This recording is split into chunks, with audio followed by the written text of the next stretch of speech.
Shira Diaz, my fiance. I love you. My fiancé! It's about Wow! Ang pag-aanunsyo ng engagement ni na E.A. Guzman at Shira Diaz ay nagdulot ng malaking sigla at kasiyahan sa kanilang mga tagahanga.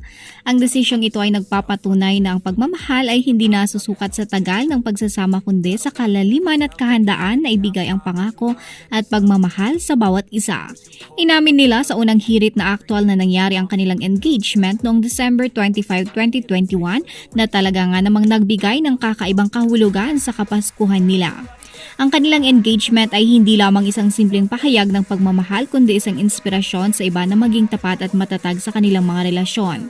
Ang kanilang pagiging bukas at transparent sa kanilang mga tagahanga ay nagpapakita rin ng kanilang pagpapahalaga at pagpapakumbaba sa kanilang tagumpay at tagumpay sa kanilang personal na buhay. Sa video ay ibinahagi online ay maririnig si E.A. na Guzman na proud na ibinagmamalaki ang fiancé na si Shira Diaz kasabay ng pagpapakita ni Shira ng kanyang engagement ring sa mga manunood. Sa kanilang paglalakbay patungo sa kasal, umaasa ang lahat na ang kanilang pagmamahalan ay patuloy na maging matibay at naglilingkod bilang inspirasyon sa iba. And yes, mga kapuso and mga UA's fam, Shira and I are engaged. Hindi to, alam ko nasa industriya kami ng show business. Hindi to sa taping, hindi to eksena ng taping.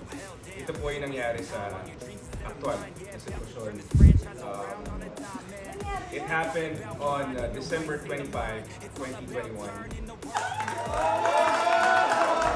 Pang isigaw lang, the first time, Shira Diaz, my fiancé, I love you.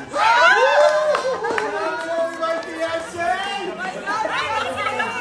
It's about Wow. time. Breaking news. Alright. Coming soon. Thank you for Team Mama Ria.